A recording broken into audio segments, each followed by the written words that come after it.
ஆனால் படம் சூப்பராக இருக்குது. குடும்பத்தோட அந்த படத்தை பார்க்கலாம். நல்லா இருக்குது படம். நம்ம டைரக்ஷன் முரளிகிருஷ்ணாவும், அட்டகத்தி தினேஷ் அவர்களும், மன்சூர் அலிகான் அவர்களும் இந்த படத்தை கொடுத்த கதாபாத்திரத்தை நல்லா பண்ணியிருக்காங்க.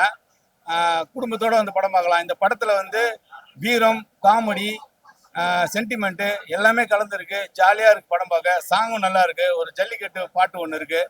அந்த பாட்டு கூட நல்லா இருக்கு. கேட்கறது நல்லா இருக்குது, பார்க்கறது நல்லா இருக்குது. எல்லாரும் குடும்பத்தோட வந்து படம் பாருங்க. மெசேஜ் என்ன, அந்த ஜல்லிக்கட்டுடைய மெசேஜ் தான். ஜல்லிக்கட்டு வச்சு தான் கதை உருவாகுது. கருப்பு பல்சர், இந்த பல்சருக்கும் கருப்பனுக்கும் உள்ள வித்தியாசத்தை நம்ம எடுத்து காட்டுறாரு. அவ்வளவுதான், வேற ஒன்றும் இல்லை. நல்லா இருக்கு படம். போர் அடிக்காம போகுது படம். ஆமா, பல்சர் தான் பைக்கு சொல்லுவாங்க. அந்த கருப்பு பல்சர் இருக்கு பாத்தீங்களா, அந்த கருப்புக்கும் அந்த ஜல்லிக்கட்டுக்கும் கனெக்ஷன் இருக்கு. அதான் டைரக்ஷன் சூப்பரா பண்ணிருக்கு. நல்லா இருக்கு. மியூசிக், அந்த சாங்கு எல்லாமே நல்லா இருக்கு. நல்லா பண்ணிருக்கு. லேங்காவில் அப்படி போயிட்டு இருக்கு. அடுத்தது என்ன மெசேஜ் அப்படின்னு நல்லா போயிட்டு இருக்கு. நல்லா பண்ணியிருக்காரு டைரக்டர். புது டைரக்டர், டெபியூ டைரக்டரா வந்திருக்காரு. டைரக்டர் டெபியூ வந்திருக்காரு. ஸோ படம் நல்லா வந்துட்டு இருக்கு, போயிட்டு இருக்கு. தேட்டர் நல்லா ரெஸ்பான்ஸ் இருக்கு. மக்கள் வந்து படங்களை பார்க்கணும்னு நினைக்கிறோம். ஸோ கருப்பு பல்சர் ஒரு ஜல்லிக்கட்டு பத்தியான ஒரு கதையா வந்து சொல்ல ட்ரை பண்ணியிருக்காங்க. ஸோ அங்க நடக்கிற அங்க இப்போ நம்ம சிட்டியில இருக்கிற பிரச்சனையோட அங்க என்ன ஜல்லிக்கட்டுல கள்ளத்துல என்ன பிரச்சனை இருக்கு அப்படின்றத கொஞ்சம் ஃபன்னா சொல்ல ட்ரை பண்ணியிருக்காங்க. காமெடி கலந்த ஒரு த்ரில்லர் மூவியா வந்து இருக்கு. ஸோ கண்டிப்பா வந்து படம் பாருங்க. படம் பார்த்தா உங்களுக்கு பிடிக்கும். இந்த பாருங்க, மியூசிக்ஸ் நல்லா இருக்கு, காமெடிஸ் நல்லா பண்ணியிருக்காங்க. புதுமுகங்கள்லாம் நிறைய வந்திருக்காங்க. ஸோ இப்போ ஒரு பெரிய முகங்களோட புதுமுகங்களும் சேர்ந்து வரும்போது இன்னும் படம் நம்மளுக்கு வந்து இண்டஸ்ட்ரியில காமெடிகள் வந்து இப்போ குறைச்சிட்டு போகுது. இப்போ இந்த படத்துல கொஞ்சம் ட்ரை பண்ணியிருக்காரு. நல்லா இருக்கு. படம் பார்த்துட்டு நீங்க வந்து எப்படின்னு மக்கள் சொன்னாங்கன்னா இன்னும் சூப்பரா இருக்கு. கருப்பு பல்சர் படம் நல்லா இருக்கு. நல்லா காமெடியா ட்ரை பண்ணியிருக்காங்க. காமெடிலாம் நல்லா ஒர்க் ஆயிருக்கு. ஃபர்ஸ்ட் ஹாஃப்ல கொஞ்சம் லாகலாம் இருந்துச்சு. செகண்ட் ஹாஃப் ரொம்ப சூப்பரா இருந்துச்சு.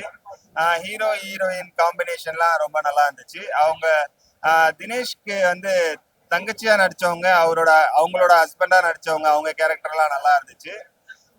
செகண்ட் ஹாஃப் தான் ரொம்ப ஹைலைட்டா. எல்லாமே சொல்ல நினைச்சது எல்லாமே கரெக்டா சொல்லிட்டாங்க. இப்ப எப்படின்னா, ஒரு போட்டியாளரை எதிர்த்து நின்று ஜெயிக்கணும், அவங்கள வந்து கொன்னுட்டு அதுக்கப்புறமா இந்த மாதிரி ஜெயிக்கிறது வந்து வேணாம் அப்படின்ற மாதிரி சொல்லியிருக்காங்க. அதே மாதிரி இந்த கேஸ்ட் எல்லாம் பார்க்க வேணாம் அப்படின்னு ரொம்ப சூப்பரா சொல்லியிருக்காங்க. இதுல என்னன்னா, ஜல்லிக்கட்டு நடத்துறதால நிறைய உயிரிழப்பும் ஏற்படுது. இப்போ உயிரிழப்பு ஏற்படும் போது என்ன தோணுதுன்னா, ஜல்லிக்கட்டை பேன் பண்ணலாம் அப்படின்னே சொல்லணும்னு தோணுது. என்னன்னா, இப்ப அந்த இறந்தவங்களை வந்து நம்மளால திருப்பி தர முடியாதுல்ல. ஒரு கேமுக்காக உயிரை விடுறதுலாம் தேவையில்லை அப்படின்னு தோணுது. பட் ஆனா நானுமே அந்த போராட்டத்துல உட்காந்துருக்கேன், ஜல்லிக்கட்டு நடத்தணும்ட்டு. பட் ஆனா அதை பார்க்கும்போது ரொம்ப கஷ்டமா இருக்கு. ஏன்னா ஒரு ஃபேமிலியில ஒருத்தரை லாஸ் பண்றது வந்து ஒரு கேமுக்காக லாஸ் பண்ண வேணாம்னு நான் நினைக்கிறேன். பட் ஆனா படமா பார்க்க ஒரு சூப்பரா நல்ல ஒரு என்டர்டைன்மெண்ட் ஃபிலிமா எடுத்திருக்காங்க. ஃபேமிலியா பார்க்கலாம் படம். ஒரு நல்ல மெசேஜ். அதான் அந்த பல்சர் தான் மெயின் கேரக்டர் ரோலா இருக்கு. அந்த பல்சர் பைக்கு, அந்த பைக்கு தான் கதை ஃபுல்லா டிராவல் ஆகுது. அதை வச்சுதான், அதனாலதான் இப்ப தினேஷ் அந்த பைக் தான் யூஸ் பண்ணுவாரு. அதை வச்சுதான் அந்த கதையே. அதை நீங்க படம் பாத்தீங்கன்னா புரியும் உங்களுக்கு. அதெல்லாம் நல்லா இருக்கு.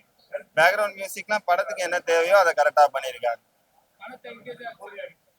கரெக்டா. அதான் ஃபர்ஸ்ட் ஹாஃப் மட்டும் ஒரு 20 மினிட்ஸ் கொஞ்சம் அந்த அளவுக்கு பிக்கப் ஆகிற மாதிரி இல்லை. அதான் கொஞ்சமா ஸ்டெப் பை ஸ்டெப்பா வருது. But second half super. அந்த இன்டர்வலுக்கு ஒரு 20 மினிட்ஸ் பேக்ல இருந்து படம் வந்து பிக்கப் ஆயிடுச்சு. 2 மணி நேரம் தான் படம். பட் நல்லா இருக்கு. நல்லா இருந்துச்சு, ரொம்ப நல்லா இருந்துச்சு. படத்துல மெசேஜ் ரொம்ப பெருசா கிடையாது. It is a pure comical sense. ஒரு காமெடியான ஒரு ஜானர். நல்லா ஒர்க் அவுட் ஆயிருக்கு. இவரு மன்சூர் அலிகான் சாரா இருக்கட்டும், அவங்க டீமா இருக்கட்டும், பிராங்க்ஸ்டர் ராகுலா இருக்கட்டும், அட்டகத்தி தினேஷா இருக்கட்டும், எல்லாருமே நல்லா பண்ணியிருக்காங்க. இருக்கு.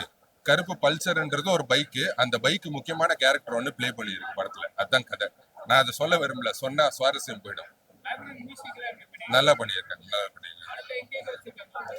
எங்கேஜ்டா இருக்கு. ஃபர்ஸ்ட் ஹாஃபா இருக்கட்டும், செகண்ட் ஹாஃபா இருக்கட்டும், நல்லா பண்ணியிருக்காங்க. நல்லா ஃபேமிலி ஆடியன்ஸ், குழந்தைங்கள்ல இருந்து பெரியவங்க வரைக்கும் வந்து பார்க்கலாம்.